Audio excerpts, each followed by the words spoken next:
नमस्कार, मैं हूं सैयद सुहेल और एनडीटीवी के सभी दर्शकों को गणतंत्र दिवस की ढेर सारी शुभकामनाएं। नमस्कार, आपके साथ मैं हूं शुभांकर मिश्रा और आज भारत अपना 77वां गणतंत्र दिवस मना रहा है। देश की राष्ट्रपति द्रौपदी मुर्मू कर्तव्य पथ देश की आन बान शान पर तिरंगा झंडा फहराएंगी और इसके साथ ही आज पूरा देश कर्तव्य पथ पर भारत की सैन्य शक्ति का सैयद आज अनोखा संगम देखने को मिलने वाला है। बेशक, और भारतीय सेना के जाबाज जवान रफाल, सुखोई, जगुआर जैसे लड़ाकू विमानों से अपना कर्तव्य दिखाएंगे।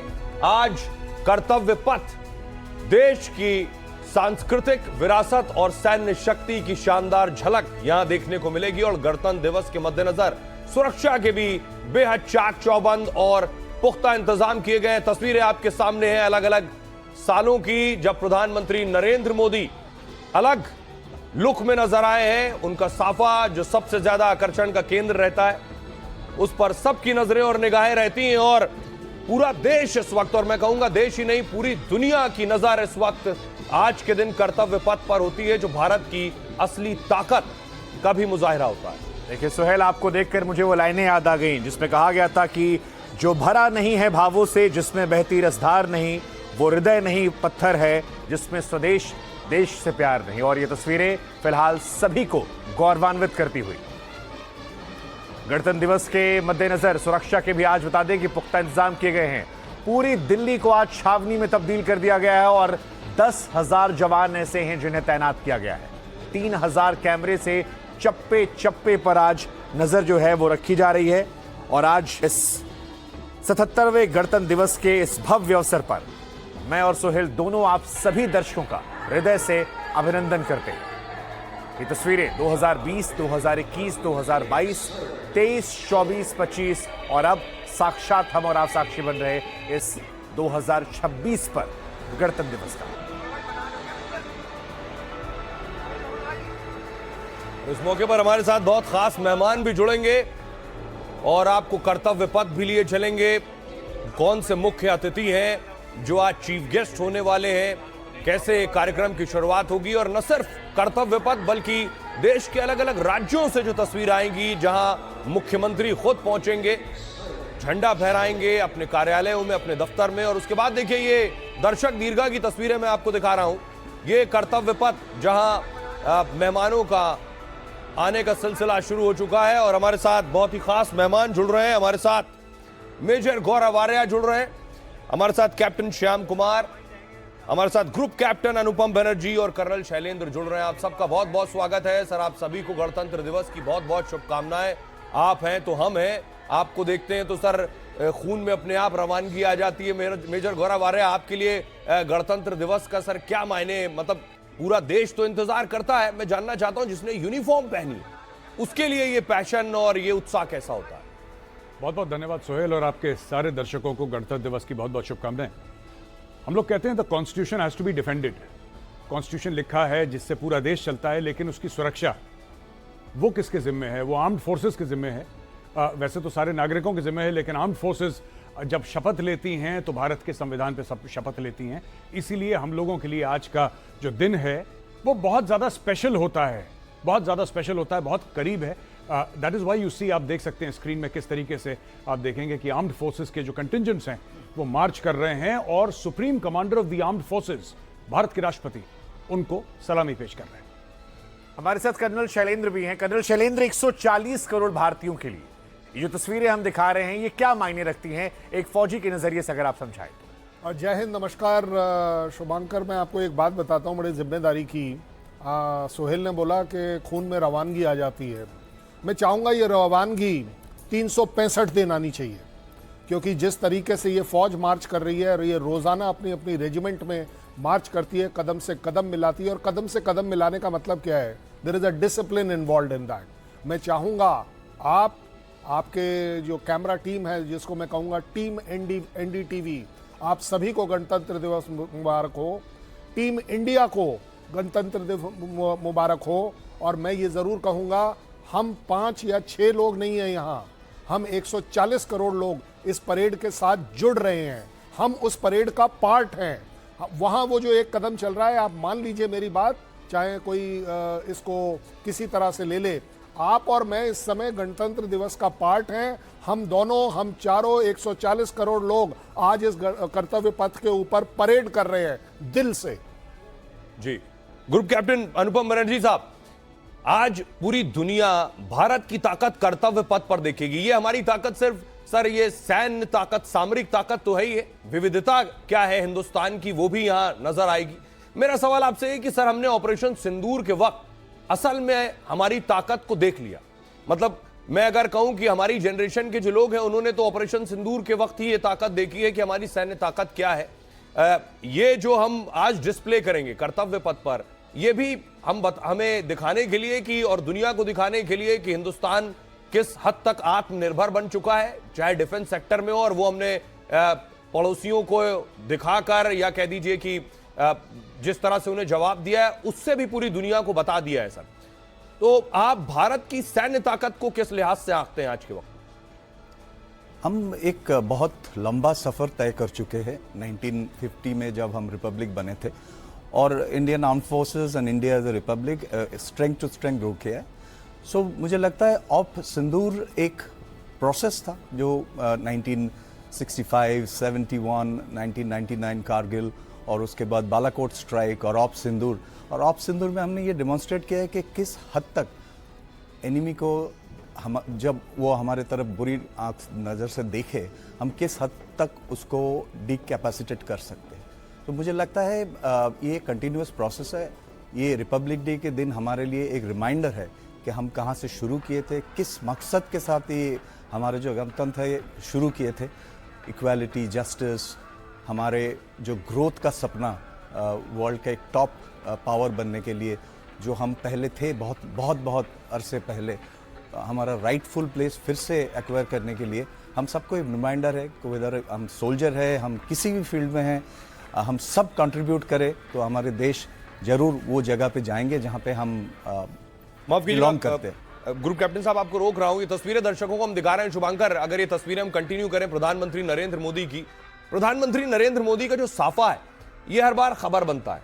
प्रधानमंत्री की एक चीज जो बताएंगे कैप्टन श्याम कुमार, जिस पर जवाब देंगे।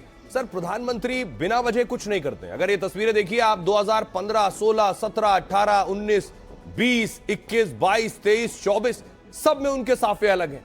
उनके हर जेस्चर का, हर कदम की एक मीनिंग होती है उसमें छिपी हुई, जिसको मैसेज देना होता है, जो मायने बनने और निकाले जाने होते हैं वो निकाल लिए जाते हैं। इस बार भी प्रधानमंत्री के साफे पर ही पहली बात होगी जब उनकी पहली झलक आएगी। धन्यवाद सुहेल। जय हिंद। Son of Varuna. विशाल समुद्र और गहरे पानी से मैं आप के इस विशाल भारत के 140 करोड़ लोगों को 77वें गणतंत्र दिवस की शुभकामनाएं देता हूं। विविधता में एकता। हमारे पास मौसम, हमारा इतना बड़ा साम्राज्य, हमारे पास नदियां, हमारे पास पहाड़, हमारे पास बहुत तरह की सांस्कृतिक विविधता, खान पान, रहन सहन, और ये सारी बातों के साथ बहुत सारे रंग, बहुत सारे लोग, इन सब को मिलाकर भारत बनता है। और अगर आप प्रधानमंत्री की विविधता की बात करें तो वो पूरे भारत के प्रतीक हैं। और उस हिसाब से जब वो कपड़े पहनते हैं, जब वो साफा पहनते हैं, तो हर बार कुछ न कुछ मैसेज जाता है। चाहे वो ब्लू हो, चाहे वो गुजरात का साफा हो, चाहे वो पंजाब का साफा हो, चाहे वो केरला का साफा हो, या जहां की जो विविधता है वो तो उसको दर्शाते हैं।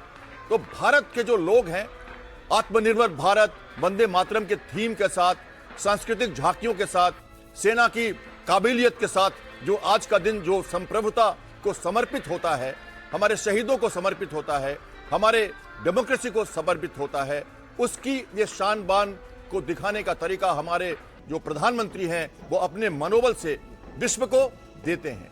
आज हमारे पास जो चीफ गेस्ट हैं वो यूरोपियन यूनियन से आ रहे हैं, उनसे भी हमारी कई बातें होंगी। हमारे लोग जो एनआरआई है हमारे पूरे विश्व में, वो इस परेड को देख रहे हैं जी, इन सांस्कृतिक विरासत को देख रहे हैं। तो प्रधानमंत्री उन सबों के प्रतीक हैं, और जब भी कुछ करते हैं तो उस हिसाब से एक उनकी भाषा होती है जो मून भाषा होती है, और वो मूक भाषा बहुत कुछ कह जाती है। सुहेल।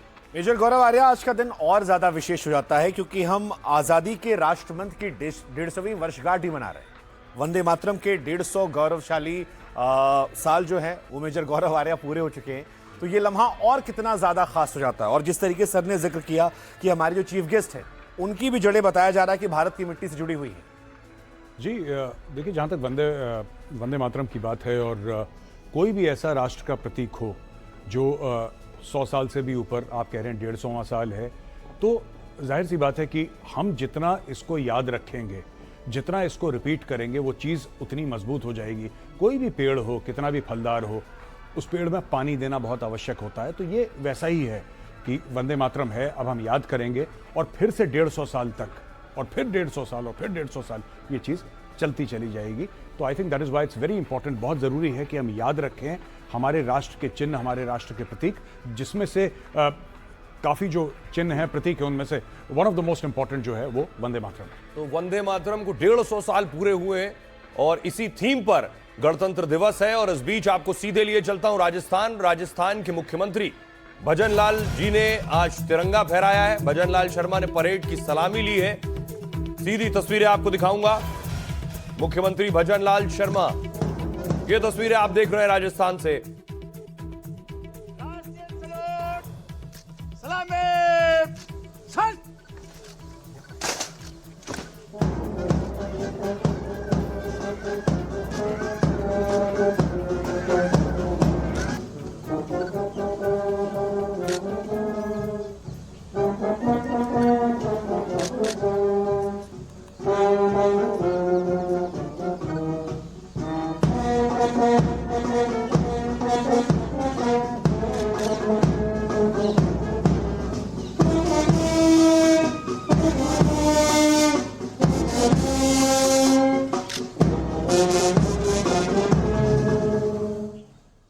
लम्हा जब 140 करोड़ भारतीय एक झंडे के नीचे आते हैं। और अब तस्वीरें तमिलनाडु से हम आपको दिखा रहे हैं। एमके स्टालिन यहां पर तमिलनाडु में भी झंडारोहण हो रहा है और यह लम्हा बड़ा खास है क्योंकि 140 करोड़ भारतीय आज सुबह सिर्फ एक तारीख नहीं बल्कि ये तस्वीरें उस भरोसे की हुंकार है जिसे दुनिया भारतीय शक्ति के तौर पर देखती है। और फिलहाल ये तस्वीरें तमिलनाडु से हम आपको दिखा रहे हैं। तो हम बात कर रहे थे वंदे मातरम की। वंदे मातरम को 150 साल पूरे हो रहे हैं और मेजर गौरव आर्या ने इसमें अपनी लाइन जोड़ी। कर्नल शैलेंद्र, मेरा सवाल आपसे ये, सेना में आप सभी रहे हैं और वंदे मातरम जितना दिल के करीब है उसी तरह आपके अपने जिस भी बटालियन से आते हैं वहां सर सबका अपना एक जयघोष होता है। वो जो नारे होते हैं सर वो भी रोंगटे खड़े कर देते हैं। उस चीज का एहसास कैसे होता है, वो कितना कनेक्ट करता है? और मैंने देखा है कि सभी का एक अलग अलग जय घोष होता है। मेरे ख्याल गणतंत्र दिवस पर एक बहुत बढ़िया सी आपको न्यूज़ देता हूँ। ये जो आप बता रहे हैं हमारा जय घोष होता है, लेकिन हमारी पूरी defence forces, army, navy, air force ने एक सबसे बड़ा सिंगल जय घोष रखा है पिछले 10-15 साल से, जय हिंद का नारा। आज की तारीख में जय हिंद से बड़ा कोई नारा नहीं है। हम पहले अलग अलग अपने अपने रेजिमेंट के हिसाब से बोला करते थे, वो अभी भी बोलते हैं, ऐसी बात नहीं है, जिसमें हमारा रिलीजियस फेथ है।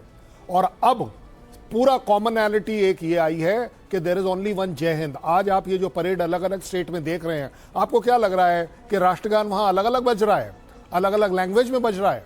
आज का दिन, 15 अगस्त का दिन, ये वो वाले दिन है जहां देश एक होता है।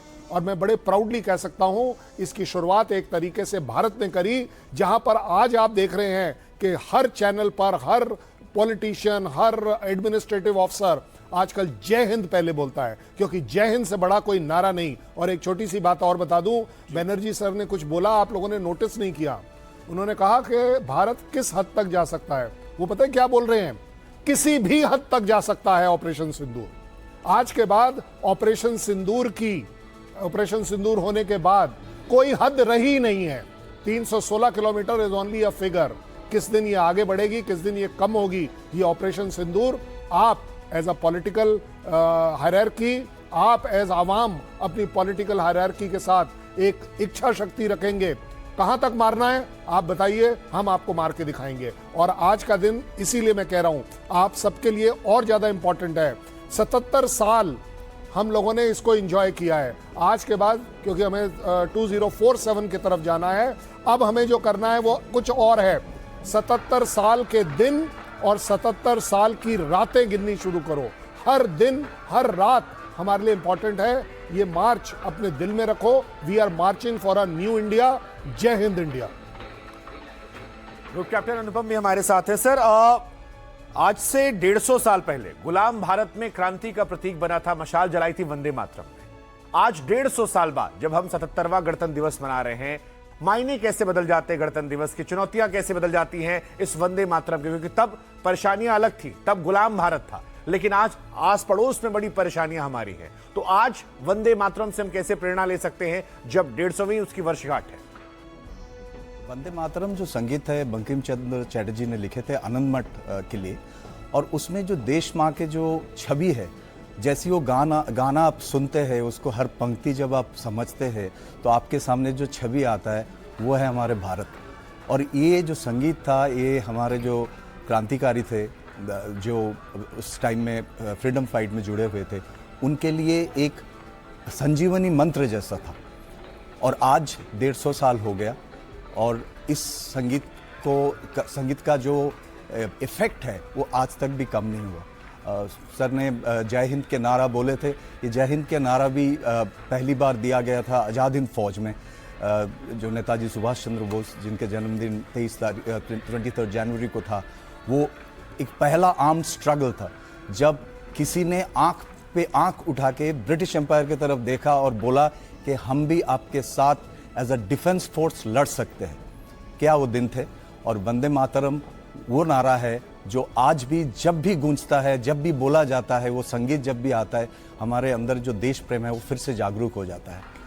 उम्मीद करता हूँ 2050 में जब रिपब्लिक डे का 100 साल होगा और उस समय तक भी जो जनरेशन होगा उनके लिए भी वो सेम मायने रखेगा जो आज से 150 साल पहले रखता था।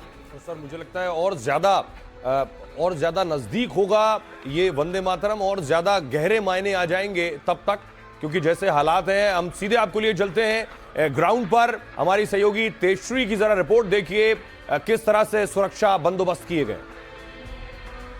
गणतंत्र दिवस के मौके पर आज पूरी दिल्ली एनसीआर में सुरक्षा को लेकर हाई अलर्ट है। तस्वीरें हम आपको आईटीओ ब्रिज के पास की दिखाएंगे, किस तरह से यहाँ पर लगातार सुरक्षा व्यवस्था को बनाते हुए गाड़ियों की चेकिंग की जा रही है।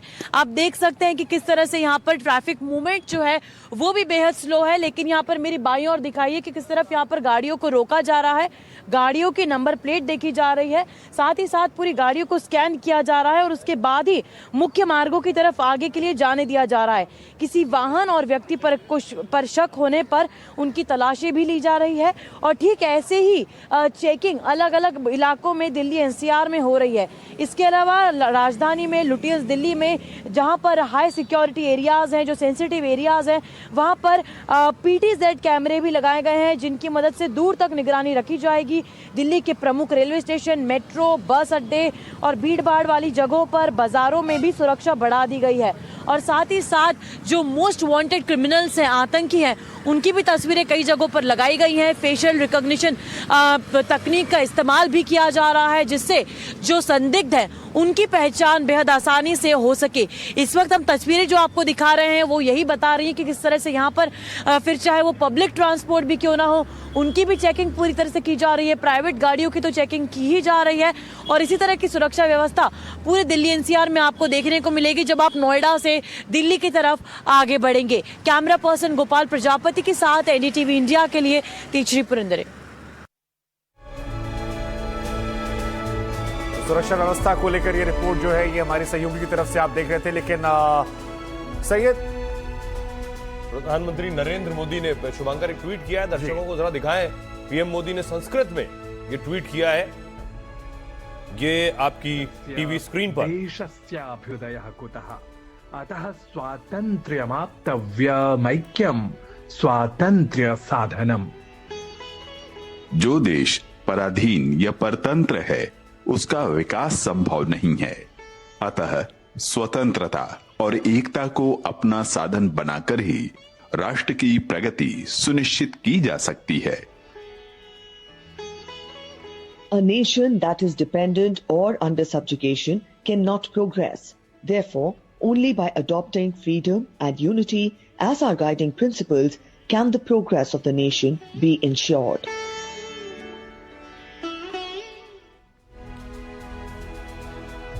प्रधानमंत्री नरेंद्र मोदी ने ट्वीट किया, बड़ी चीज उसमें ये कि देश आगे बढ़ने के लिए बहुत जरूरी है, देश को आगे बढ़ाने के लिए एक विविधता, और उस विविधता में एकता, और उस विविधता की ही झलक और झांकियां आज आपको देखने को मिलती हैं कर्तव्य पथ पर, जब अलग अलग राज्यों की झांकियां नजर आएंगी आपको, जो बताएगा कैसे कश्मीर से कन्याकुमारी तक और कैसे नॉर्थ ईस्ट से लेकर गुजरात तक ये बताएगा कि देश में विविधता किस हद तक है और हम उस विविधता में भी कैसे एक सूत्र में पिरोया गया है हमें।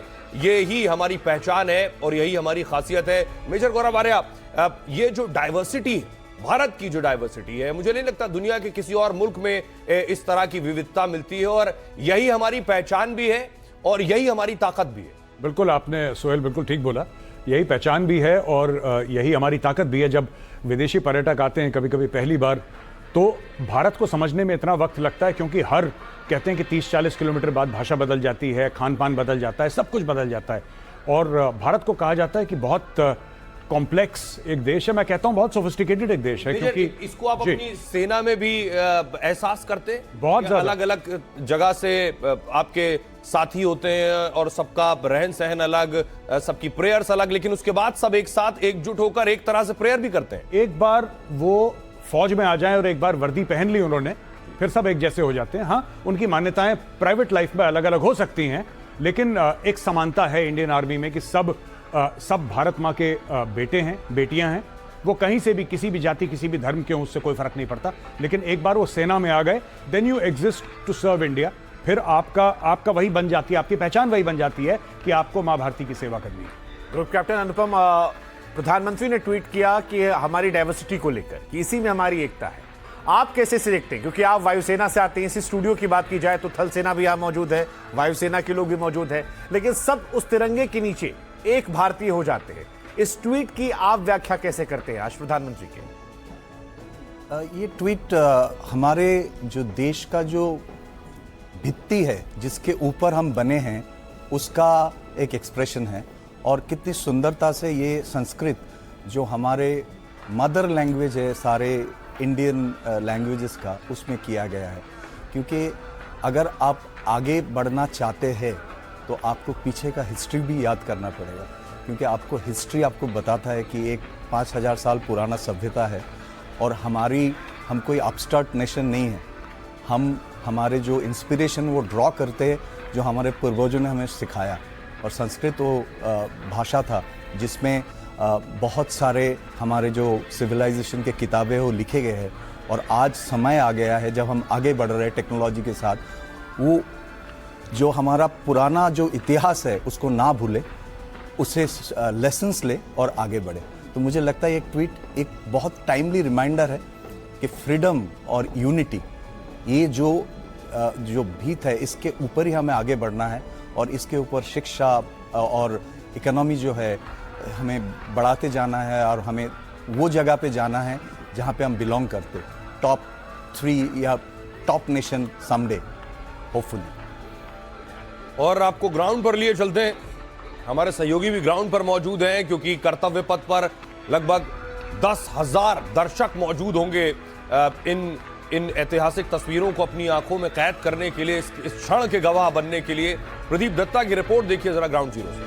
वक्त बदला, हालात बदले, सोच बदली, मानसिकता बदली। मैं इस समय लाल चौक में हूं और आप देख सकते हैं ये खूबसूरत तस्वीर। ये वही लाल चौक है जहां कभी अलगाववादी किसी को तिरंगा नहीं चढ़ाने देते थे, किसी को रिपब्लिक डे नहीं सेलिब्रेट करने देते थे। और आज यहाँ पे आप देखिए भारत माता के नारे गूंज रहे हैं, और देखिए किस तरीके से पूरे जोश खरोश के साथ रिपब्लिक डे को सेलिब्रेट किया जा रहा है और तिरंगे को लहराया जा रहा है। मेरे साथ ये शख्स है, इनसे बातचीत करने की कोशिश करते हैं। आप कहां से आए हैं? मैं अहमदाबाद से आया हूँ, मेरा नाम अरुण हरियाणिया और मैं अहमदाबाद गुजरात से आया हूँ। आपको ठंड नहीं लग रही? आप नहीं सर, 140 करोड़ भारतीयों का आशीर्वाद है तो मुझे ठंडी नहीं लग रही आज के दिन। देखिए, एक तरफ जहां हम पूरी तरह से पैक्ड है कपड़ों में, वहीं दूसरी ओर देखिए जज्बा जुनून अपने मुल्क के लिए। कहते हैं कि मेरे को 140 करोड़ भारतीयों का आशीर्वाद है और उस आशीर्वाद को लेकर ये यहाँ पे आए हैं। और ये आपने क्या लिखा हुआ है अपनी बाजू पर? ये ऑपरेशन सिंदूर है, आपने देखा होगा भूमिका सिंह और सोफिया कुरैशी ने पाकिस्तानी आतंकवादियों को ऑपरेशन सिंदूर की ताकत बता दी थी। और मैं एक भारत सरकार और नरेंद्र मोदी जी को एक मैसेज देना चाहता हूँ।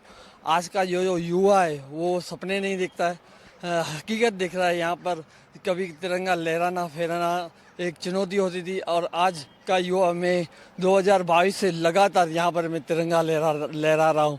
देखिए कह रहे हैं किस तरीके से बदलाव आया है। सबसे बड़ी चुनौती होती थी लाल चौक में तिरंगा लहराना, और देखिए किस तरीके से आज ये तिरंगा यहाँ पे फहरा रहे हैं और ये कह रहे हैं कि ये जो बदलाव आया है ये प्रधानमंत्री नरेंद्र मोदी की वजह से आया है। और ऑपरेशन सिंदूर को भी सेलिब्रेट कर रहे हैं। एक तरफ गणतंत्र दिवस को सेलिब्रेट कर रहे हैं और दूसरी तरफ ऑपरेशन सिंदूर, और दूसरी ओर मेरे ख्याल से हमें सल्यूट करना चाहिए अपने सुरक्षा कर्मियों को, क्योंकि जो इस वक्त पीसफुल माहौल बनाने में कामयाब हुए हैं इनकी वजह से यहाँ पे अमन अमान है, क्योंकि ये कमिटमेंट के साथ खड़े रहते हैं। एक सरहद की बात हो या इंटरनेट की बात हो या शहरों की बात हो, अपने सीने पर गोली खा सकते हैं लेकिन देश की आन बान शान को कोई भी खतरा नहीं होने देंगे। देखिए ऑफ द रिकॉर्ड मेजर गौरव आर्या पूछ रहे थे इन्हें ठंड नहीं लग रही है। शायद सोहेल यही देशभक्ति का जज्बा है। लेकिन आज कर्तव्य पथ पर बहुत सारी अलग चीजें दिखाई पड़ने वाली और श्याम कुमार जी एक कुछ तस्वीरें और भी आ रही है। ये देखिए हाथों में तिरंगा है स्विमिंग करते हुए। आज एक से एक तस्वीरें जो हैं वो आपको लगातार ऐसे दिखाई पड़ती रहेंगी। कुछ तस्वीरें प्रत्यक्ष तौर पर अभी दिख रही हैं, कुछ आने वाले समय में दिखेंगी। लेकिन सोहेल ये तस्वीरें भी रोमांचित करती हुई। बेशक बेशक। मेजर गौरव मेरा सवाल भी आपसे ये, जिस बात का जिक्र कर रहे थे आप में से ज्यादातर लोग, मेरा मानना है कि कश्मीर में रहे होंगे और वहां के हालात को देखा होगा। सर ये जो तस्वीर लाल चौक से अभी आ रही थी जो हमारे सहयोगी प्रदीप दत्ता ने भेजी, मुझे याद नहीं आता 2019 से पहले ऐसी तस्वीर हुई होगी तो शायद जबरन हुई होगी, जबरदस्ती कोई गया होगा। लेकिन अब तो वहां चाहे वो 26 जनवरी हो, 15 अगस्त हो, दिवाली हो, कोई त्योहार हो, इसी तरह का जश्न होता है वहां, और ये फीलिंग ज्यादा राष्ट्रभक्ति का एहसास वहां ज्यादा नजर आता है। सर आप बताइए 2019 से पहले ये इमेजिनेशन, ये कल्पना में था कि ये दिन आएगा कि लाल चौक पर तिरंगा फहरा पाएंगे? सोहेल मैं आपको बताता हूँ 2017 में मैं गया था लाल चौक पे तिरंगा फहराने। डेट थी 6 अप्रैल और पुलिस ने मुझे गाड़ी में बैठा लिया था कि आपको लगता है कि थाने की हवा, थोड़ी सी हॉस्पिटैलिटी पुलिस की आपको देखने की ज़रूरत है। फिर किसी ने फ़ोन करा, फिर मुझे छोड़ा गया। तो उसके पहले बिल्कुल नामुमकिन था, वहाँ पे भीड़ इकट्ठा हो जाती थी, ऐसा लगता था कि बस अभी कर्फ्यू हुआ तब कर्फ्यू हुआ, कब पत्थर फेंका जाएगा, कब क्या हो जाएगा। लेकिन आज की तारीख में ये बड़ा नॉर्मल हो गया है और लोगों ने भी इसको एक्सेप्ट करा है। सरकार की जो नीतियां बदली हैं, जमीन पे जो चेंज आया है, बदलाव आया है, और जिस तरीके से लोगों ने इसको एक्सेप्ट करा है, मुझे लगता है बहुत बड़ी बात है। मैंने कभी तसव्वुर नहीं करा था, मेरे दिमाग में कभी ये बात नहीं आई थी कि हो सकता है कि ऐसा दिन आए जब इतना ये नॉर्मल हो जाए। मैंने सोचा नहीं था। जी, आप लोगों में से सर अगर कोई रहा हो कश्मीर में, क्योंकि सर हम तो तस्वीरों के जरिए देखते हैं कि लाल चौक पर तिरंगा फहरा दिया गया, या देश के लोग भी इसे सामान्य तरीके से लेते हैं, क्योंकि हम भारत में रहते हुए शायद ये कल्पना भी नहीं कर सकते कि कोई देश की जगह होगी जहां तिरंगा फहराना मुश्किल काम होगा। आप सर अगर इसे, आप में से जो वहां रहा हो, इसे एक्सप्लेन कर सके कि इसकी ग्रेविटी, इसके मायने क्या और कितने हैं? देखिए मैं अगर इस बात को कहूं, मैं फर्स्ट टाइम श्रीनगर गया था when I was son of army officer, that was in 1980। और उस समय सवाल सीधा सीधा पूछा जाता था, आप इंडिया से आए हैं? तो हमें थोड़ा अजीब लगता था। जब मैं फौज के तौर पर गया, दैट वाज 1989, और 89 में भी वो टेंडेंसी यही थी कि आप इंडिया से आए हैं, एक बहुत बड़ी बात थी। उसके बाद मैंने कम से कम नहीं तो 4 टेन्योर वहाँ करे हैं उस एरिया में, और मैं आपको बता रहा हूँ एक ग्रेजुअल चेंज जो था ना, वो अल्टीमेटली पिछले 12 साल में ही आया है। क्यों? क्योंकि there is a change of mind. ये जो फ्रीडम की बात करी जा रही है, प्राइम मिनिस्टर आज भी लिख रहे हैं, आप अपने दिमाग को फ्री करिए। आज की तारीख में और पहले के तारीख में फर्क यही था कि उस समय हम इस बात को एक्सेप्ट कर रहे थे। लास्ट ईयर जब मैं श्रीनगर गया हूं, किसी ने मेरे से नहीं पूछा, किसी आदमी ने नहीं पूछा कि क्या आप कहां से आए हैं, कहां से नहीं आए। हम लाल चौक पर खड़े थे। मैंने वहां से प्रोग्राम्स करे लाल चौक से, और वो भी मैंने कहाँ करे, पाकिस्तान के लिए करे कि देख लीजिए आपका क्या मामला चल रहा है, आपके सामने है। लोगों वहां से पाकिस्तान में किसी ने ये भी बोला कि नहीं आप वो दिखा रहे हो, वो तो सिर्फ केमिस्ट की शॉप है। ऐसे लीजिए, मैं आपको चाट वाले से मिलवाता हूँ, चाट वाले से पूछ लीजिए। और मैंने उनसे सवाल पूछा जानबूझकर, मैं कहा जी आप कहाँ से हैं? उसने ये नहीं बोला श्रीनगर से है, उसने बोला मैं इंडिया से हूँ। आप सोचिए, इसको बोलते हैं फ्रीडम ऑफ माइंड। जो प्राइम मिनिस्टर कह रहे हैं। हमारे को अपने दिमागी तौर से अपने आप को फ्री करना है कि क्या हम आज़ाद हैं या नहीं हैं। और आज़ादी का मतलब सिर्फ अधिकारों का नहीं होना चाहिए, आपका एक अधिकार ये भी होना चाहिए कि आप अपनी ड्यूटीज परफॉर्म करेंगे।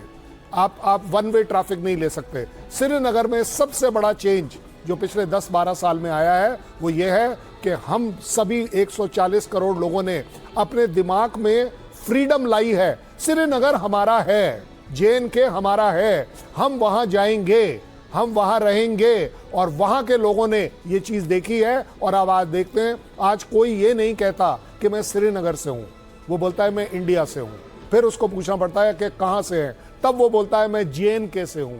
फिर उसको पूछना पड़ता है तो कहां से है, तब कहीं जाकर वो बोलता है मैं बारामूला से हूं, अब मैं कुपवाड़ा से हूं। अदरवाइज ये वाली मेंटालिटी अब आउट होती चली जा रही है नेक्स्ट जनरेशन के साथ, क्योंकि नेक्स्ट जनरेशन जो देख रही है वो क्या देख रही है, वो प्रोग्रेस देख रही है। ये जो आप मार्चिंग कंटिजेंट दिखा रहे हैं, थोड़ी देर पहले हम बात कर रहे हैं, ढूंढिए इसमें से कौन किस स्टेट का है, ढूंढ सकते हैं। उस पैर के कदम को आप डिफरेंशिएट कर पाएंगे कि ये किस स्टेट का है। और ऐसा नहीं है कि ये सारे के सारे सिर्फ एक स्टेट के हैं, इसमें मिक्स भी है, ऐसा नहीं है कि बिल्कुल एक ही हो। बट एक जब वो जो ट्यून चल रही होती है ना, वो जो ढम ढम ढम चल रहा है जो बैंड, आप उसको अपने कदम के नीचे जब दबाते हैं तो आप एक हो जाते हैं। There is nothing called as diversity in this, there is only unity visible here. ये जो आप नेवी का कंटिजेंट देख रहे हैं, बताइए इसमें से कौन कहाँ का है? दिख रहा है आपको कौन पंजाब का है कि कौन हरियाणा का है कि कौन केरल का है? We are one. और अगर आप इसको फील करें तब जाकर आप वन होंगे। And I think that is where the prime minister quote is very right कि जब वो कह रहे हैं कि अपने आप को फ्री करिए, तब कहीं जाकर आप प्रोग्रेस करेंगे। ग्रुप कैप्टन अनुपम बनर्जी जी और श्याम कुमार जी, क्या आपके भी कोई अनुभव रहे हैं? क्योंकि मेरा व्यक्तिगत अनुभव 2019 का है। मैं करगिल कवर करने गया था, ऑपरेशन विजय के 20 साल हुए थे, और डल लेक पर जाते मुझसे भी पहला सवाल यही पूछा गया था कि आप इंडिया से आए।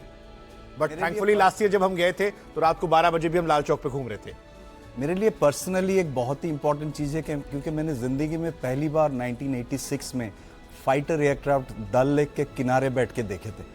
और उस दिन मैंने ये ठान लिया था कि किसी भी हाल में ये कॉकपिट में मुझे कभी ना कभी बैठना है। और तब जाके मैंने जाके इंडिया के प्रिपरेशन शुरू किया था। तो मेरे लिए श्रीनगर एक बहुत इंपॉर्टेंट जगह है।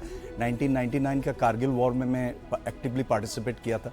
लेकिन एक चीज़ मैं बताना चाहता हूँ, 1986 से लेके आज तक अगर मैं देखूँ, इंफ्रास्ट्रक्चरल डेवलपमेंट जो वैली में आया है वो एक अनबिलीवेबल लेवल का है। अगर आज आप देखें, ट्रेन डायरेक्टली जा रहा है वैली तक, जो आज से 20 साल पहले कोई सोच नहीं सकता था।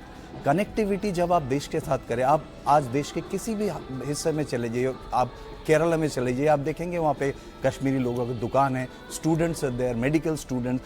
आज आप दिल्ली के NCR में बहुत सारे हॉस्पिटल में आप जाएंगे, आप देखेंगे जो मेडिकल जो प्रोफेशनल्स है, many of them are from JNK। ये इंटीग्रेशन बहुत ज़रूरी था। जब आप लोगों को इंटीग्रेट करेंगे और जब वो देखेंगे कि भारत के साथ जुड़े रहने में ही फ़ायदा है, क्योंकि आप अगर उल्टा तरफ देखेंगे, जिनको पाकिस्तान ऑक्युपाइड कश्मीर, वहाँ पे हालत देखिए, आपको पता चल जाता है। जो there is a ban on open media things in Pakistan, फिर भी आपको पता चल जाता है आज के दिन में वहाँ पे कितनी खराब हाल है। तो जब भी कोई कश्मीरी देखे कि इंडिया में रहने के बाद 77 ईयर्स 80 ईयर्स के बाद उनका क्या हाल है और उनके जो भाई पाकिस्तान ऑक्युपाइड कश्मीर में रह गए उनका क्या हाल है, तो द डिफरेंस बहुत बहुत ज़्यादा क्लियर है। और आई थिंक यही आगे है, जब लोगों को पता चलेगा हम इंटीग्रेट इंडिया के साथ रहने से हमारा ही भलाई है, तो ये अब ये गाड़ी चल चुका है, ये रुक नहीं सकता है। कोई भी देश कुछ भी कोशिश कर ले, कश्मीरी भाई हमारे साथ है और आगे भी साथ रहेंगे। और ये देश कश्मीर से कन्याकुमारी यही बोला जाता है, गुजरात से असम। सो ये इम्पॉर्टेंट है और ये मैसेज अब बहुत क्लियरली जा चुके हैं। शुभंकर, देखिए, जहाँ तक नौसेना की बात है, मैं गहरे समुद्र से आता हूँ, लेकिन मैंने जब कश्मीर की विजिट की, लद्दाख की विजिट की, और मैंने जब कई बार अपना एक्सपीरियंस वहाँ देखा, और हमारे जो नेवी के इंटीग्रेटेड वहाँ पे मार्कोस या जो भी यूनिट्स काम कर रही हैं, जो उनका एक्सपीरियंस है कश्मीर से, वो यही कहता है कि कश्मीर भारत का एक अभिन्न अंग है। वहाँ के स्कूल्स, कॉलेजेस या वहाँ के बॉर्डर एरिया पे जहाँ भी मैं गया, जिनसे भी जब मैं मिला, चाहे वो ऑफिशियल कैपेसिटी में हो, चाहे वो मेरी पर्सनल कैपेसिटी में हो, मुझे यही लगा, आज के दिन में खासकर यही लग रहा है कि वो भारत का एक अभिन्न अंग है। और कश्मीर से कन्या कहते हैं ना, हम कश्मीर की धरती रानी है, सरताज हिमालय है, सदियों से इसको हमने अपने खून से पाला है। देश की रक्षा की खातिर हम शमशीर उठाएंगे। बिखरे बिखरे मोती हैं पर झिलमिल हम सब एक हैं, हम सब भारतीय हैं। तो भारतीय होने के कारण कश्मीर हमारा अभिन्न अंग है और वो हमारे साथ है। और आपको इसके पहले आप एक स्विमिंग पूल में नौसेना के जो गोताखोर हैं या हमारे स्कूल के बच्चे हैं, एनसीसी के कैडेट्स हैं, ये जो बेहतरीन नॉस्टैल्जिक मोमेंट आपने जो दिखाया, ये परेड मैंने अपने एनसीसी के दिनों में मुंबई डॉकयार्ड के स्विमिंग पूल में करवाई थी 2016-17 में। और मुझे देख के बड़ा अच्छा लग रहा है आज कि ये जो समुद्री माहौल नौसेना का जो है वो एक स्विमिंग पूल से भारतीय तिरंगे को लहरा रहा है। और साथ साथ आप दिखा रहे हैं इतने सारे युद्धपोत, और आपके स्क्रीन पे जो दिखाया जा रहा है लगातार नौसेना के जो एक तरह से जो लगातार बढ़ती क्षमताएं हैं हमारी, वो दिखा रहे हैं। एक और बात मैं आपको बताऊं, बड़ा आश्चर्य होगा आपको, आज सवेरे फुकेत में इंडियन नेवी के 4 शिप्स जो ट्रेनिंग स्क्वाड्रन के हैं, आईएनएस तीर के नेतृत्व में सुजाता सारथी, ये वहां पे आज पूरे शान बान से राष्ट्रीय झंडा और ड्रेसिंग शिप करके पूरे मीडिया में छाए हुए हैं। वो 3 देश के टूर पर हैं और आज वो फुकेत में है और हाई कमीशन का बहुत बड़ा जलसा वहां चल रहा है। तो नौसेना एक इंस्ट्रूमेंट ऑफ डिप्लोमेसी है, साइलेंट सर्विस के रूप में विस्तार करते रहती है देश की नीतियों का। और उस हिसाब से मैं देखता हूं कि भारतीय नौसेना देश के मनोबल के साथ है। और आज का दिन उन सबों को याद करने का दिन है। भारतीय नौसेना, सेना, वायुसेना, इन तीनों को इंटीग्रेट करके एक नए सिस्टम में लाने का दिन है। ऑपरेशन सिंदूर के लेसन्स लर्न करने का दिन है। और जो मनोबल देश ने हमें दिया है, जो पकड़ हमने बनाई है अपने देश की एकता के ऊपर और विकसित भारत के ऊपर, उसे आगे बढ़ाने का है। तो जिसका हम जिक्र कर रहे थे, दर्शकों को सीधे वहीं लिए चलते हैं। आपको कर्तव्य पथ तो ले चलेंगे, लेकिन पहले चलिए लाल चौक से हमारे सहयोगी प्रदीप दत्ता जुड़ रहे हैं। उससे पहले आपको सीधे बीजेपी हेडक्वार्टर ले चलते हैं। आपके पास आ रहा हूं प्रदीप, फौरन जरा बीजेपी हेडक्वार्टर दर्शकों को ले जा रहे हैं, जहां बीजेपी के नवनिर्वाचित अध्यक्ष नितिन नवीन को आप देख रहे हैं जो झंडा फहराते हुए, मोदी जी के बॉस मोदी। जनगण मन अधिनायक जय हे भारत भाग्य विधाता, पंजाब सिंध गुजरात मराठा द्राविड उत्कल बंगा, विंध्य हिमाचल यमुना गंगा उच्चल जलधि तरंगा, तव शुभ नामे जागे, तव शुभ आशीष मांगे, गाहे तव जय गाथा, जन गण मंगलदायक जय हे भारत भाग्य विधाता, जय हे जय हे जय हे जय जय जय जय हे।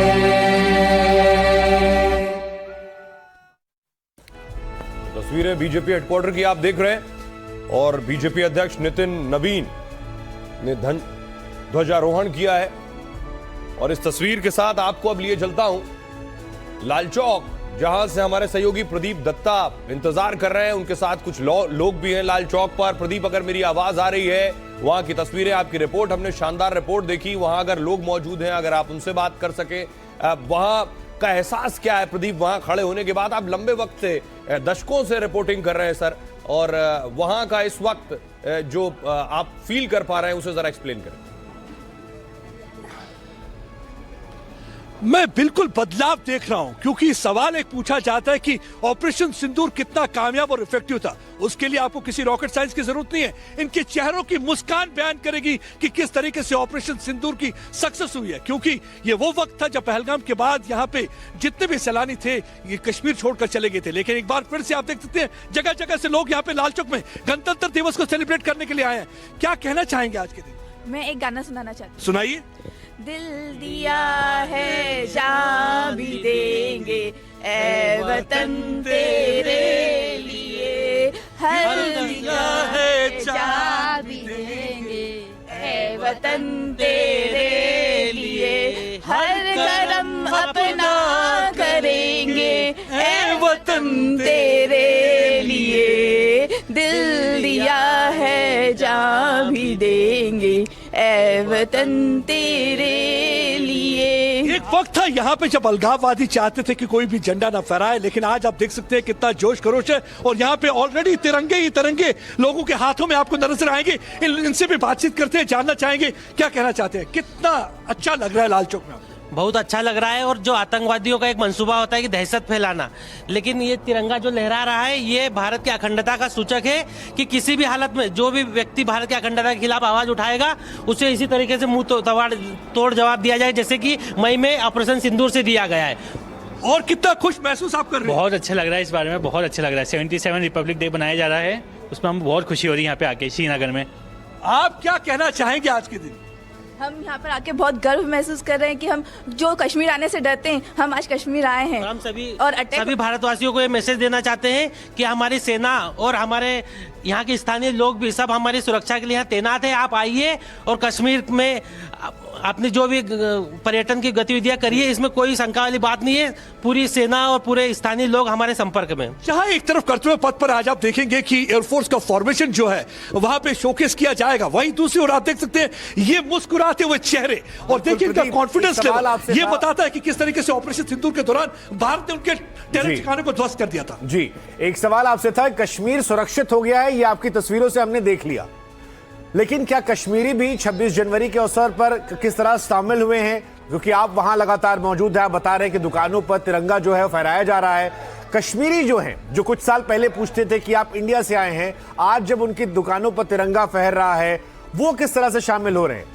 आपने अब तक क्या अनुभव किया बीते 24 घंटों में या बीते कुछ घंटों में? मैं आपसे यही कहूंगा, वक्त बदला, हालात बदले, मानसिकता बदली। आप यहां पे कई कश्मीर के लोग भी देखेंगे। थोड़ी देर में मैं आपको बख्शी स्टेडियम ले चलूंगा जहां पे आप देखेंगे कि कितनी भारी तादाद में कश्मीर के लोग जो है गणतंत्र दिवस को सेलिब्रेट करने के लिए वहां पे मौजूद होंगे। क्योंकि हर कश्मीरी आप सोच रहा है कि पाकिस्तान उनका खैर ख्वाह नहीं हो सकता, और यही एक वजह है कि कश्मीरी भी इस मौके को सेलिब्रेट कर रहा है। इस समय लाल चौक पर आप देखेंगे कई कश्मीर के युवा आपको नजर आएंगे, और उससे भी ज्यादा आप देखिए ये अगर ये वातावरण यहां पैदा हुआ है, उसके लिए मेरे ख्याल से हमें सराहना करनी चाहिए अपने सुरक्षा कर्मियों की, सुरक्षा बलों की, क्योंकि इनकी वजह से ऐसा माहौल यहां पे पैदा हुआ कि आज हर कोई शख्स यहां पे सुरक्षित। आप कहां से आए हुए हैं? जी सर, इटावा से।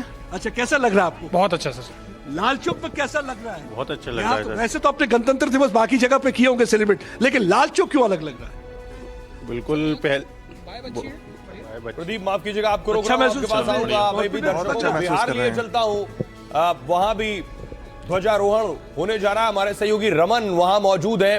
रमन, अगर मेरी आवाज आपको मिल रही है, लाल चौक की तस्वीरें हम दर्शकों को दिखा रहे थे, वहां दिखाइए जरा। मुख्यमंत्री संभव है ध्वजारोहण करेंगे, राज्यपाल ध्वजारोहण करेंगे। रमन, बिल्कुल, इस वक्त हम गांधी मैदान में मौजूद है और बिहार के राज्यपाल आरिफ मोहम्मद खान इस वक्त यहां पहुंच चुके हैं, और अब से कुछ देर के बाद 9 बजे का समय दिया गया है जब बिहार के राज्यपाल आरिफ मोहम्मद खान यहां पर झंडोत्तोलन करेंगे। और इससे पहले बिहार के मुख्यमंत्री नीतीश कुमार और उप मुख्यमंत्री सम्राट चौधरी पहले ही पहुंच चुके हैं, और ये तस्वीर हमारे कैमरा पर्सन आपको दिखा रहे हैं कि बिहार के राज्यपाल की एंट्री जो है वो गांधी मैदान में हो गई है। पूरा उनका काफिला है, उनका पूरा कारकेड है उनके साथ। आप देख सकते हैं कैसे घुड़सवार जो दल है वो राज्यपाल को लीड कर रहे हैं, उनके काफिले को लीड कर रहे हैं, और जो उनकी पूरी फोर्स है उनके साथ इस वक्त गांधी मैदान में पहुंचे हैं। और बेहद ही महत्वपूर्ण पल है, क्योंकि इस गांधी मैदान का आपको मैं इतिहास बताऊं तो स्वतंत्रता से पहले का ये पूरा मैदान है। और ये देखिए, खुद मुख्यमंत्री नीतीश कुमार और सम्राट चौधरी राज्यपाल को रिसीव करने उनकी गाड़ी के पास पहुंचे हैं, और ये आरिफ मोहम्मद खान की सीधी तस्वीर हम आपको दिखा रहे हैं। और अब से कुछ देर के बाद गांधी मैदान में सुबह 9 बजे जो समय है वो तय की गई है जब फ्लैग होस्टिंग यहाँ पर होगा। और जो आर्मी के पर्सनल्स है, बिहार रेजिमेंट के जो आर्मी के पर्सनल्स है, जो आईएएस है, यहाँ पर तमाम बड़े अधिकारी, पटना के एसएसपी, आईजी, बिहार के डीजीपी आपको दिख रहे होंगे विनय कुमार, और आरिफ मोहम्मद खान पहुंच चुके हैं, और अब से कुछ देर में फ्लैग होस्टिंग होगी। और साथ ही साथ मैं आपको बता दूं 12 अलग अलग जो झांकियां हैं डिफरेंट डिपार्टमेंट्स के, उन झांकियों को भी आज यहाँ पर प्रदर्शन किया जाएगा। और जितने भी फोर्स है यहाँ पर, बिहार पुलिस के साथ आईटीबीपी हो गए या फिर एसटीएफ हो गए, उन तमाम फोर्सेस के साथ भी अब परेड की शुरुआत होगी। और अब से कुछ देर के बाद राज्यपाल आरिफ मोहम्मद खान जो है वो फ्लैग होस्टिंग करते गांधी मैदान में आपको नजर आएंगे। हमारे कैमरा पर्सन आशीष आपको तस्वीर दिखा रहे हैं। इस बड़ी कवरेज पर लगातार बने हुए हैं सभी मुख्यमंत्री। सभी राज्यों में लगभग कर्तव्य पथ पर कार्यक्रम और समारोह शुरू होने से पहले ध्वजारोहण हो जाता है, जिससे सब दिल्ली से कर्तव्य पथ की वो शक्ति और वो ताकत भारत की देख सकें। एक छोटे से ब्रेक के लिए रुक रहे हैं, लौट रहे हैं कुछ ही पलों में।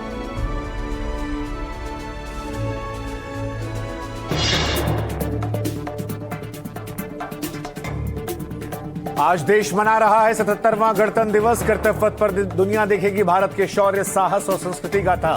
समारोह के मुख्य अतिथि हैं EU chief Ursula von der लेन।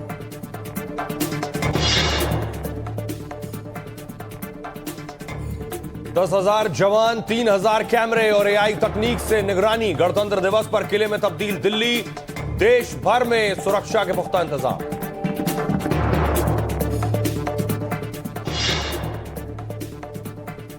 गणतंत्र दिवस के मौके पर देश की 131 हस्तियों को पद्म सम्मान। अभिनेता धर्मेंद्र को मरणोपरांत पद्म विभूषण, तो अलका याग्निक को पद्म भूषण। क्रिकेटर रोहित शर्मा, हरमनप्रीत कौर को भी पद्मश्री सम्मान। प्रोजेक्ट है कैच मसाले, क्योंकि खाना सिर्फ खाना नहीं होता।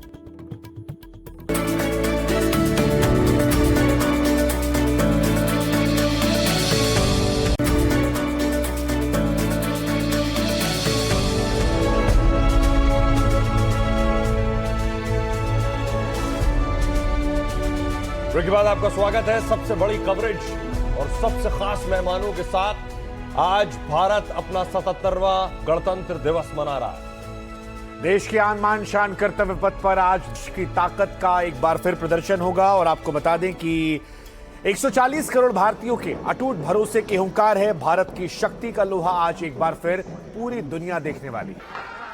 और इसके साथ ही आज पूरा देश कर्तव्य पथ पर भारत की सैन्य शक्ति का अनोखा संगम भी देखेगा। भारतीय सेना के जाबाज जवान रफाल, सुखोई, जगुआर जैसे लड़ाकू विमानों से अपना कर्तव्य भी दिखाएंगे। वो तस्वीरें रोमांचित कर देने वाली होती हैं जब हमारे फाइटर्स आसमान में गर्जना कर रहे होते हैं। आज कर्तव्य पथ पर देश की सांस्कृतिक विरासत और सैन्य शक्ति की भी शानदार झलक देखने को मिली। मेजर गौरव आर्या, ब्रेक से पहले हम लोग कई बार लद्दाख का जिक्र कर रहे थे, लेकिन आज कर्तव्य पथ पर एक और खास चीज आने वाली है और वो है मूक सैनिकों का ऐतिहासिक दस्ता जंस्कारी पोनी। बताया जा रहा है कि लद्दाख की जो रेयर नस्ल है वो कर्तव्य पथ पर आएगी, जो सियाचिन की बर्फीली चोटियों पर रसद पहुंचाती है। और आज ऐसे अनगिनत हमें अनटोल्ड किस्से, कहानियां, वो लोग दिखाई पड़ेंगे जिनको हम सबको जानना चाहिए, जिनको आने वाली पीढ़ियों को नमन करना चाहिए। नहीं, बिल्कुल शुभांकर, मुझे ऐसा लगता है बहुत अच्छी बात है ये कि नई नई चीज़ें जो हम लोग भी जिसके बारे में कम जानते हैं या भारत के लोग कम जानते हैं। अब आपने बोला कि पोनीज आ रही हैं लद्दाख से, जंस्कार के इलाके से, तो ये सारी की सारी चीज़ें जो वहाँ पे पोस्टेड नहीं रहा, जो या वहाँ का लोकल नहीं है, उसको कभी पता ही नहीं लगेगा कि भारत कितना विशाल है और कौन कौन सी चीज़ें भारत में उपलब्ध हैं। तो मुझे ऐसा लगता है कि बहुत एक अच्छी चीज़ है। I think it should be encouraged कि हर साल, और आपने एक बात देखी होगी पिछले कई सालों से हर साल कुछ नया एलिमेंट लाने की कोशिश की जाती है। एक और चीज मैं आपको ऐड कर दे रहा हूं, जी, बैक्ट्रियन ऊंट का भी जिक्र किया जा रहा है जी। 2 कुबड़ वाले ऊंट हैं जो बिल्कुल बिल्कुल बिल्कुल ये अब देखिए, लोगों ने ऊंट देखा एक कुबड़ वाला, बिकॉज हम देखते हैं राजस्थान में या कोई और जगह देखते हैं, यहाँ पे 2 कुबड़ वाला ट्विन हम्प कैमल जो है, बैक्टीरियन कैमल जिसको आप कह रहे हैं, ये भी वही देख सकता है जो वहां का या तो रहने वाला हो या कोई फौजी हो जिसकी वहां पे पोस्टिंग हुई हो, वरना देखना बड़ा मुश्किल है। किसी पर्यटक ने देख लिया तो देख लिया, जरूरी है कि यहां पे लाएं और लोगों को दिखाएं। एक खास बात कि अशोक चक्र के लिए शुभांशु शुक्ला साहब को चुना गया है, जो स्पेस पर गए थे। हमारे साथ ग्रुप कैप्टन अनुपम बनर्जी साहब हैं। बनर्जी साहब के वो जूनियर रहे हैं, ये आप देख रहे हैं शौर्य चक्र जिन्हें मिलने वाला है। पहले अशोक चक्र से हम शुरुआत करें। अनुपम बनर्जी साहब, आप इसमें कुछ जोड़ना चाहेंगे?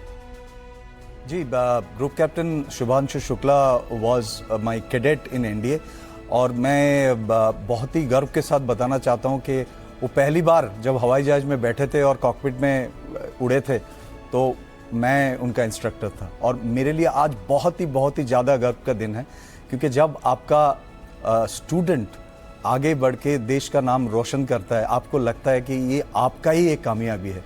जैसे आपने अपने बच्चों के लिए लगता है, वैसे आपका जो इंस्ट्रक्टर और प्यूपल का जो रिलेशन है वो एक लाइफ लॉन्ग रिलेशन है। और इसका मुझे आज बेहद खुशी हो रहा है। इसलिए नहीं बता रहा हूँ कि आज जो अशोक चक्र विजेता है वो जब कैडेट थे तब भी बहुत सिंसियर थे, और उनका जो जोश था वो हमेशा बहुत हाई था। थ्रू आउट इस कैरियर मैं उनको फॉलो कर रहा हूँ, और स्पेस का जो उनका ट्रेनिंग था तब बीच बीच में बात होता था। ये एक जस्ट शुरुआत है, क्योंकि राकेश शर्मा जी जब गए थे स्पेस में उसके बाद एक बहुत गैप रहा, लेकिन अभी ही is getting ready for Gaganyaan programme, और ये एक बहुत इंपॉर्टेंट है। बहुत सारे गगननॉट्स जाएंगे, और हम अभी इंतज़ार कर रहे वो दिन का जब भारत का अपने स्पेसक्राफ्ट में हमने अपने नवचारी स्पेस में जाएंगे।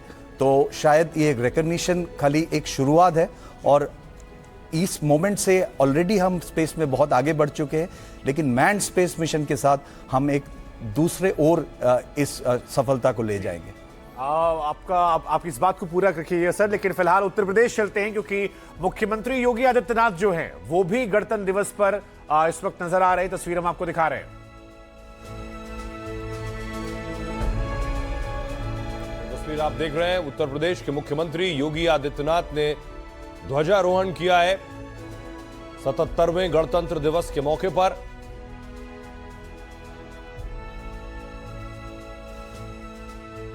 और शायद योगी आदित्यनाथ कुछ कह रहे हैं। 77वें गणतंत्र दिवस के अवसर पर मैं उत्तर प्रदेश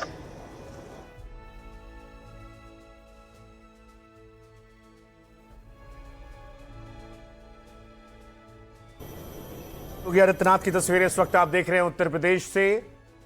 कर्तव्य पथ के कार्यक्रम के पहले अलग अलग राज्यों में ध्वजारोहण जो है वो किया जा रहा है। इससे पहले हम शुभांशु शुक्ला की बात कर रहे थे, और एनडीटीवी की वजह से सैयद मुझे भी सौभाग्य मिला कि हम उनका इंटरव्यू कर पाए। बहुत सारी इनसाइडर कहानियां जो उन्होंने बताई, ये भी बताया हमें उन्होंने कि जब वो लौटे थे तो कैसे उन्होंने पहले से जानकारी दी थी कि भाई कुछ तीखा खाने को लेते आना, बहुत भूख लगती ऊपर। तो बड़ी सारी कहानियां थी, लेकिन आज वो भारत का गौरव बने हुए हैं। और शुभांशु शुक्ला जी के अलावा भी कई और लोग हैं जिन्हें आज कीर्ति चक्र और शौर्य चक्र से नवाजा जाएगा। तो आज का ये लम्हा जो है ये बड़ा खास रहने वाला है। वीरता को सम्मान जो है वो दिया जाएगा, लेकिन क्योंकि हमारे यहाँ अलग अलग रेजिमेंट के लोग हैं जिनको ये सम्मान दिया जा रहा है। मेजर गौरव आर्या, हम सब तिरंगा देखते हैं, हमें सब तिरंगे के नीचे फौजी नजर आते हैं, बट ये अलग अलग रेजिमेंट को लेकर क्या भावनाएं होती हैं जिस रेजिमेंट को मिल रहा है, क्या अंदर क्या सोच होती है जब आप देखते हैं कि किसी दूसरे रेजिमेंट को एक चक्र मिला है? क्या वो प्रेरणा देता है, क्या वो उत्साह बढ़ाता है? और अपनी रेजिमेंट के जो पुराने वीर हैं उनसे कैसे प्रेरणा लेते हैं? क्योंकि तिरंगे के नीचे जो हमें इंसाइडर बताया गया, वो कहा गया कि बीते कुछ सालों में पूरा देश एक हुआ है। रेजिमेंट को लेकर भावनाएं जो होती हैं वो सैनिकों में ज्यादा होती है, पलटन में ज्यादा होती है, ऐसा हमने सुना। कितना सच कितना फसाना, वो आप थोड़ा इस पर जानकारी डाल सकते हैं। देखिए शुभंकर, ऐसा है कि तिरंगा तो सबसे ऊंचा है जी, और तिरंगे के नीचे ही चाहे वो रेजिमेंट हो चाहे वो पलटन हो, वो तिरंगे के नीचे है। जहाँ तक रेजिमेंट आप कहते हैं कि किसी को अगर कोई मेडल मिला, कोई गैलेंट्री अवार्ड मिला, जाहिर सी बात है बहुत प्रेरणा वाली बात है सबके लिए। और हम लोग भी, जैसे मैं अपनी रेजिमेंट की बात करूं या कुमाऊं रेजिमेंट की बात करूं, तो हमें बताया जाता है डे 1 से, हम जब रेजिमेंट या पलटन ज्वाइन करते हैं, हमें बताया जाता है कि आपको इतने परमवीर चक्र मिले, इतने महावीर चक्र, इतने वीर चक्र, इतने अशोक चक्र, इतने कीर्ति चक्र, इतने शौर्य चक्र। ये आपके रेजिमेंट का 200 साल से ज़्यादा पुराना एक गौरवशाली इतिहास है। तो ये सारी की सारी चीज़ें प्रेरणा देती हैं। ऊपर भारत माँ, तिरंगा, उसके नीचे आर्मी, नेवी, एयरफोर्स। लेकिन हाँ, ये बात सही है कि जो जोश आता है, जो जज्बा आता है, वो तिरंगे से तो आता है, लेकिन वो रेजिमेंट और पलटन से भी आता है, इसमें कोई डाउट नहीं है, कोई शक नहीं है। और ग्राउंड पर चलेंगे, हमारे सहयोगी, 3 सहयोगी हमारे मौजूद हैं इस वक्त। पारस मौजूद है, प्रदीप दत्ता हमारे साथ हैं, और रमन राय मौजूद हैं। पारस के पास चलेंगे। पारस, अगर आप तस्वीरें दिखा पाएं, क्या हो रहा है इस वक्त, वहां क्या चल रहा है? मुंबई से पारस।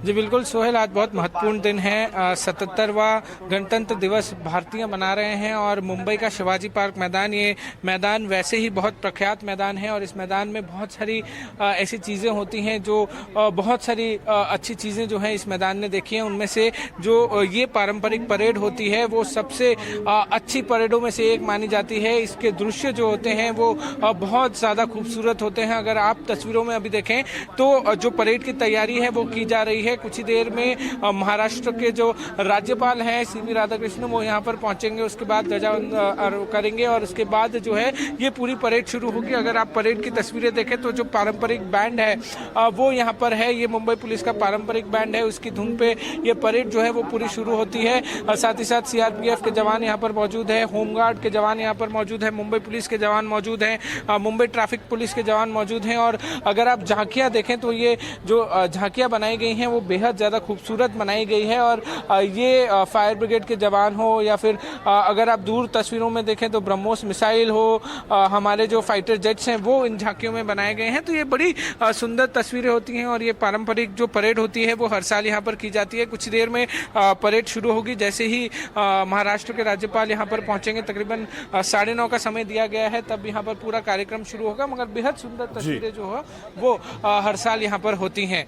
ठीक, पटना के गांधी मैदान की तस्वीरें हमने दिखाई, मुंबई के शिवाजी पार्क की। अब एक बार फिर आपको ले चलते हैं कश्मीर लाल चौक पर। प्रदीप हमारे साथ हैं। प्रदीप, लाल चौक की तस्वीरें एक बार फिर दिखाइए। कश्मीर बदल रहा है, देश बदल रहा है, कश्मीर बदल रहा है, कश्मीरी भी बदल रहे हैं। वहां की तस्वीरें जो हैं वो देश को रोमांचित करती हैं। वो बदलाव क्योंकि देश अपनी आंखों के सामने बीते कुछ सालों में प्रत्यक्ष तौर पर दिख रहा है। फिलहाल आपके पास क्या अपडेट वहां से, क्या नई ताजा तस्वीरें? बिल्कुल आप सही कह रहे हैं, बिल्कुल आप सही कह रहे हैं। कश्मीर बदल चुका है। ये वही जगह है जहां पे कभी पाकिस्तान जिंदाबाद के नारे लगाए जाते थे, लेकिन आज सिर्फ भारत माता की जय के नारे। भारत माता की जय, भारत माता की जय। कैसा लग रहा है यहाँ पे?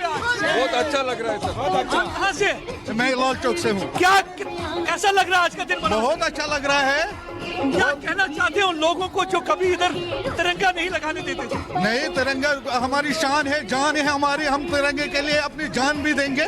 हमारी शान है, भारत माता की जान है ये। आप देखिए, आप पूछ रहे थे कि कश्मीरी कैसे सेलिब्रेट कर रहे हैं। प्रदीप आपके पास आएंगे, माफ कीजिएगा, बहुत छोटे से वक्त के लिए रुक रहे हैं। प्रदीप आपके पास आएंगे।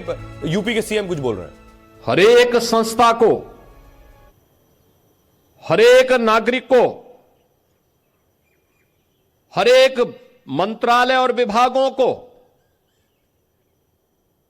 अपनी जवाबदेही को सुनिश्चित करना होगा और यह संविधान के प्रति हमारे समर्पण के भाव को भी व्यक्त करता है। हम सब इस बात को जानते हैं कि जब भी हम संविधान की मूल भावनाओं का अनादर करते हैं तो वास्तव में भारत माता के उन महान सपूतों का, जिनके बल पर, जिनके दम पर यह देश स्वतंत्र हुआ, हम उनका अनादर भी करते हैं। यह अनादर भारत के संविधान का नहीं बल्कि भारत के उन महान पुरुषों का अपमान है जिनके बल पर यह देश स्वतंत्र हुआ। और इसलिए हर नागरिक का यह दायित्व बनता है कि वह संविधान के प्रति पूरी श्रद्धा और समर्पण भाव के साथ कार्य करें। यह हमारे लिए एक पवित्र दस्तावेज है जो हर विपरीत परिस्थितियों में हमारा मार्गदर्शक होगा। भारत को एकता और अखंडता के सूत्र में बांधने से लेकर के देश के अंदर न्याय, बंधुता और समता के एक भाव को प्रत्येक नागरिक तक लागू करने के सपने, इस अभियान को निरंतर आगे बढ़ाने के इस क्रम को हमें जारी रखना होगा। याद रखना, ये 3 शब्द भारत के संविधान के न्याय, समता और बंधुता हर नागरिक को बिना भेदभाव के न्याय मिले। देश के अंदर जाति, मत, मजहब, क्षेत्र और भाषा के आधार पर किसी प्रकार का भेदभाव न हो। परस्पर समता और बंधुता का यह माहौल पूरे देश के अंदर आगे बढ़ेगा तो भारत को विकसित भारत बनाने के प्रधानमंत्री मोदी जी के अभियान को कोई रोक नहीं सकता। विकसित भारत की संकल्पना हर भारतवासी के लिए गौरव का क्षण होना चाहिए, क्योंकि यह क्षण केवल देश की आर्थिक समृद्धि का मात्र नहीं, हर नागरिक की खुशहाली का दिन होगा। हर एक नागरिक के जीवन में कई गुना समृद्धि का दिन होगा। लेकिन इसका रास्ता समाज के अंतिम पायदान पर बैठे हुए व्यक्ति से प्रारंभ होता है, हमारे गांवों से, हमारी गलियों से, समाज के अलग अलग क्षेत्रों के अंतिम पायदान पर बैठे हुए उन नागरिकों के माध्यम से यात्रा आगे बढ़नी चाहिए। हर एक स्तर पर आत्मनिर्भरता का यह भाव हमें आगे बढ़ाने के लिए सदैव उसके प्रति उस भाव के साथ आगे बढ़ना पड़ेगा। याद रखना, भारत के संविधान के शब्द जिनके बारे में प्रधानमंत्री जी बार बार कहते हैं कि इन 3 शब्दों ने भारत के संविधान को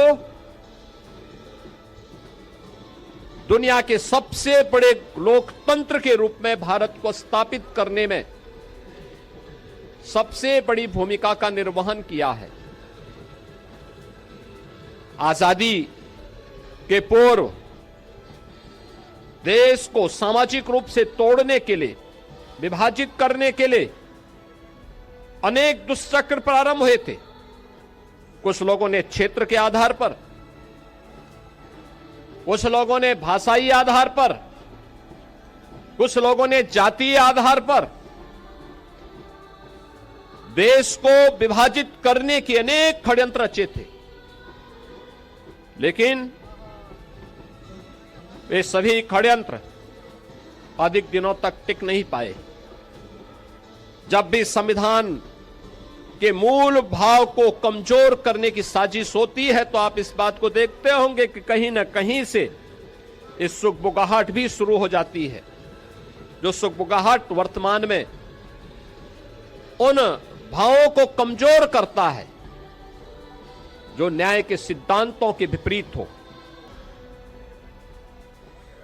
भारत का संविधान व्यष्टि नहीं, समिष्टि के उस भाव के साथ हम सबको जोड़ने की एक नई प्रेरणा देता है। कोई व्यक्ति अगर ये कहता है कि मैं न्याय से ऊपर हूं, मैं संविधान से ऊपर हूं, मैं व्यवस्था से ऊपर हूं, तो मुझे लगता है कि वह भारत के संविधान की अवमानना कर रहा है। अगर कोई व्यक्ति कहता है कि बनाई गई व्यवस्था पर मेरा विश्वास नहीं, जो मैं कहूंगा वही सब कुछ होगा, ये नहीं चल सकता। और आज का ये दिवस हम सबको भारत के इस महान संविधान के प्रति उस समर्पण भाव के साथ आगे बढ़ने, उन संकल्पों को आगे बढ़ाने की एक नई प्रेरणा का दिवस है। हम सब उत्तर प्रदेशवासी भारत के इस संविधान को सम्मान देते हुए उन सभी राष्ट्र नायकों को, जिन राष्ट्र नायकों का एक ही ध्येय था और वह था राष्ट्र प्रथम का भाव, उस राष्ट्र प्रथम भाव का एक दस्तावेज भारत के संविधान के रूप में हम सबके सामने है। और यही वर्तमान के हमारे संकल्पों को, देश के संकल्पों को एक नई ऊंचाइयों तक आगे बढ़ाने में मददगार होगा। मैं आज के इस अवसर पर पूरे प्रदेशवासियों को 77वें गणतंत्र दिवस की एक बार फिर से हृदय से बधाई देते हुए अपनी शुभकामनाएं देता हूं। धन्यवाद। जय हिंद।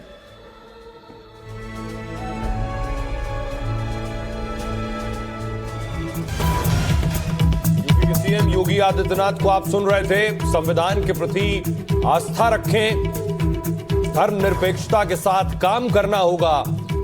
योगी ने बातें कही हैं, जातिवाद से ऊपर उठना होगा, जाति मजहब के भेद से ऊपर उठना होगा। संविधान हमारे लिए पवित्र दस्तावेज है।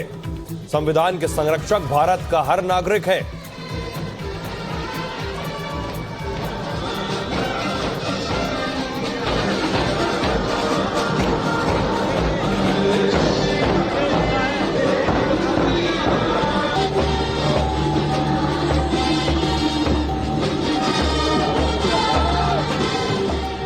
सीधे आपको लिए चलता हूं पटना। हमारे सहयोगी रमन पटना से जुड़ रहे हैं।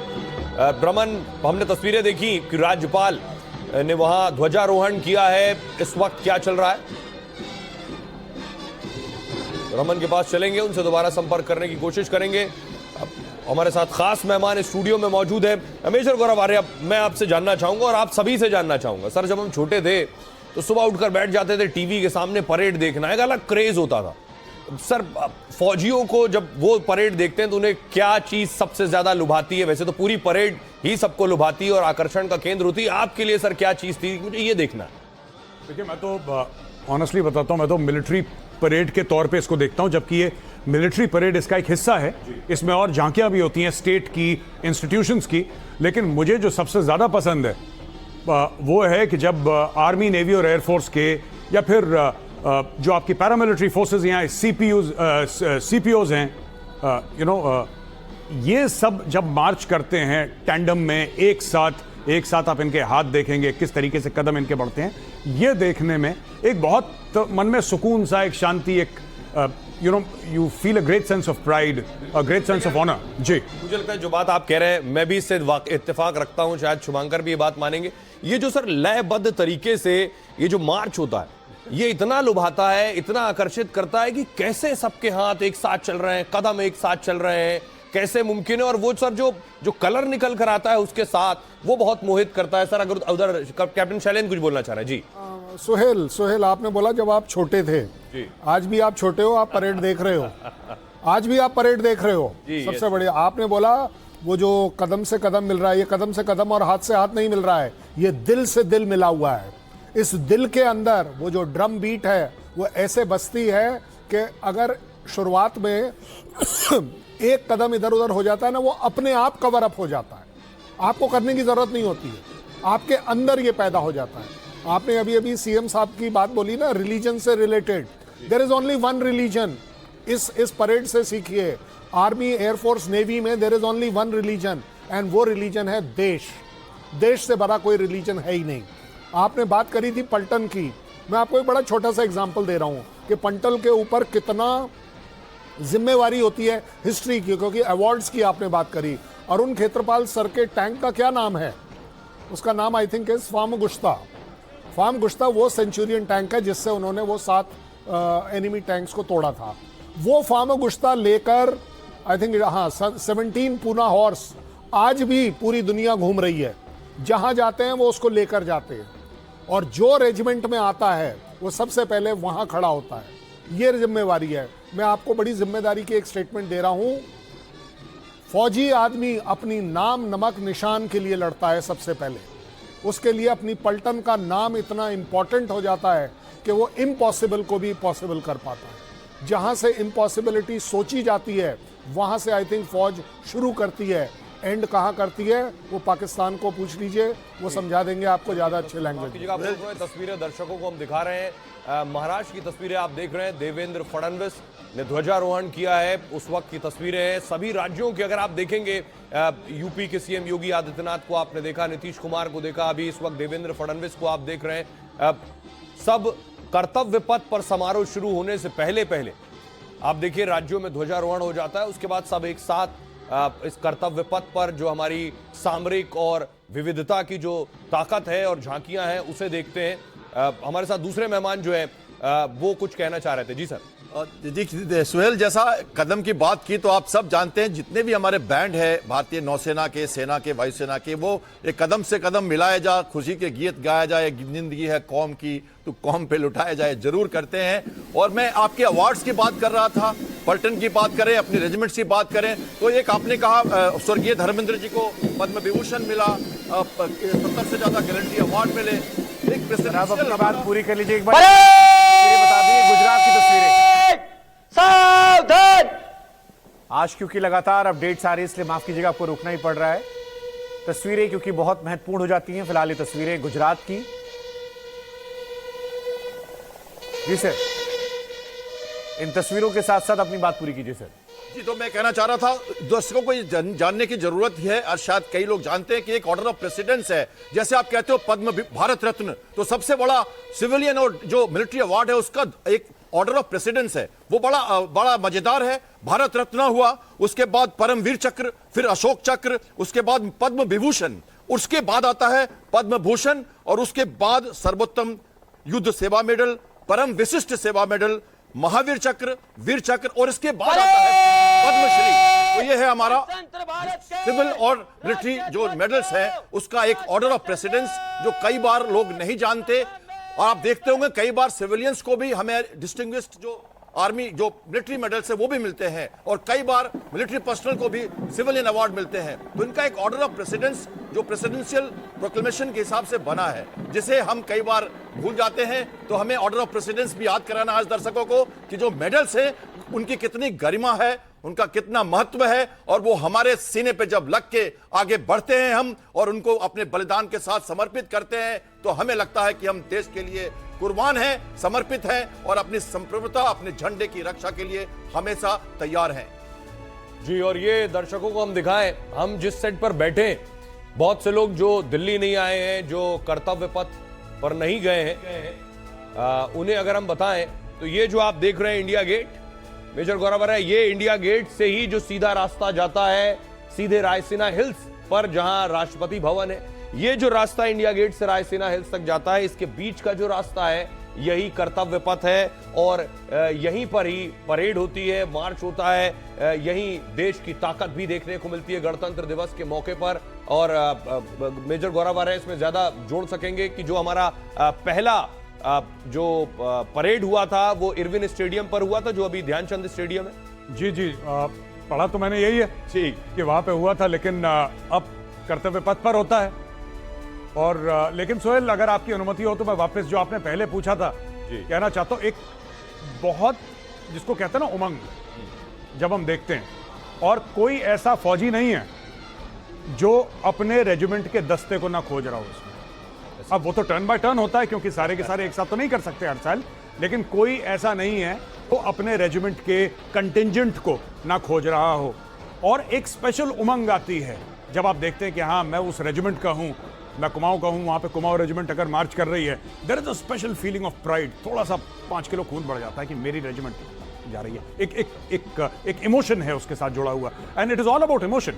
कर्नल शैलेंद्र सर ने जो बोला ना कि ये दिल की धड़कन मिल जाती है, he is very right. Emotion वही है, ये दिल से दिल मिलाने वाली बात है।